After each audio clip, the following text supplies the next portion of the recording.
Okay, it is June 11th and I started Minoxidil on May 26th, so a little over 2 weeks. I am using the men's from Costco. I've had such a crazy time these last few months online.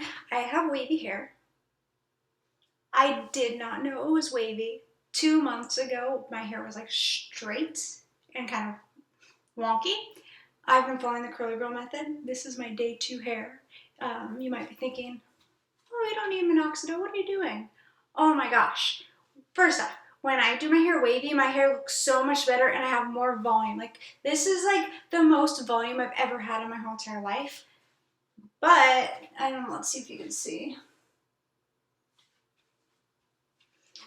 When my hair is straight, oh my gosh, can you see a ton? But I just wanted to show, I wish that I would have made this video like before I started minoxidil. I think I'm starting to shed a little bit, like, which is expected, but I'm not quite sure.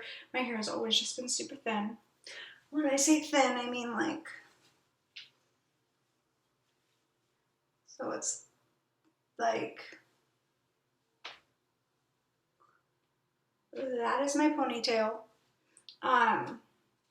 My hair, where to even start? First off, I have massive calyx. My hair literally wants to part way over here. That's a cute look, right? Also, this hair is much thinner. Oh yeah, calyx back here too.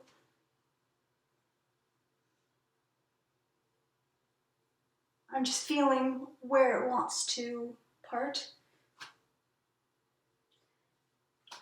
So that is how my hair wants to live. Okay, so you've seen the back. Oh, the back. Let's find some other areas. So honestly, if it's parting with the hair, it looks a lot better. I tend to use hair fibers. I use kabuki. Let me see. Everything's backwards. Let's see. But this is what it looks like.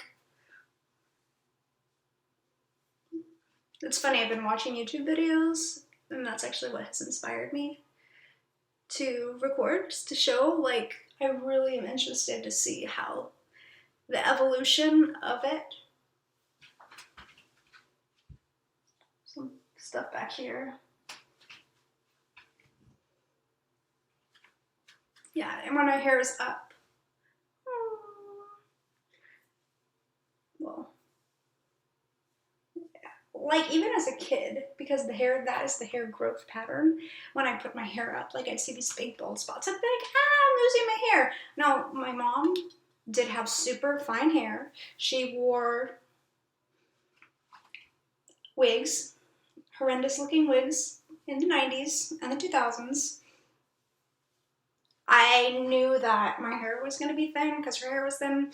I recently went to the doctor. They ran blood tests. It's just my genetics. Everything's fine. But anyway, like I said, I've been watching different people's YouTubes, and I always thought, oh, I don't want to try Minoxidil, which is like Rogaine, because I'm going to lose all my hair. But from what I've seen online, oh my gosh, what a misconception. If you stop Rogaine, the only hair you lose is the hair that you grew from the Rogaine. I literally have nothing to lose but more hair. I know this seems ridiculous. I mean, I feel like it seems ridiculous because I'm more like used to my hair. But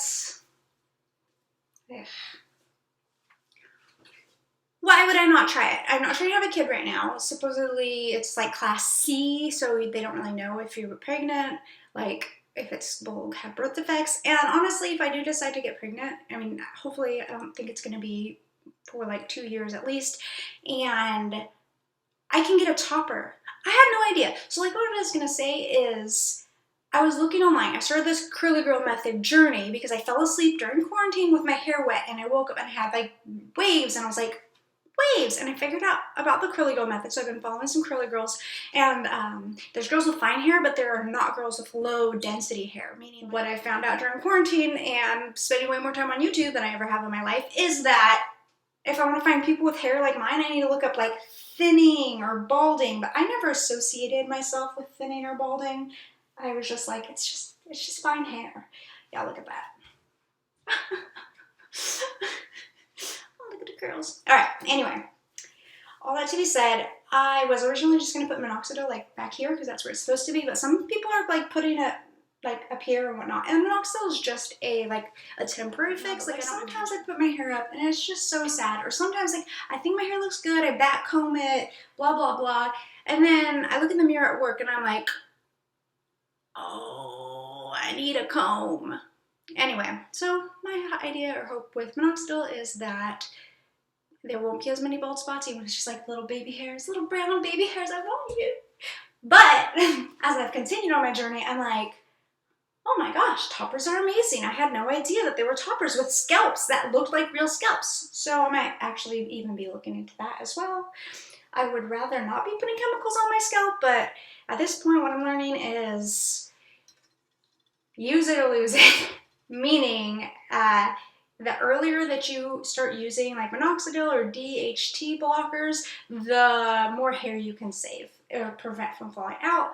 So I'm probably more comfortable with my hair, like it being wavy like this, than I've ever been comfortable with my hair ever. Like it's always in such like a hate-hate relationship, not even like a love-hate. Like, oh my gosh, I should show you pictures from prom. I hated my hair. Anytime I went to get my hair done, like they're always like, oh yes, what can we do? They're always trying to hide my scalp. Like, honestly, like right now, I think it looks so good. I love it being wavy. I'm like, this is just a blessing from God that I have wavy hair because it's so fine. There's such a little amount of it.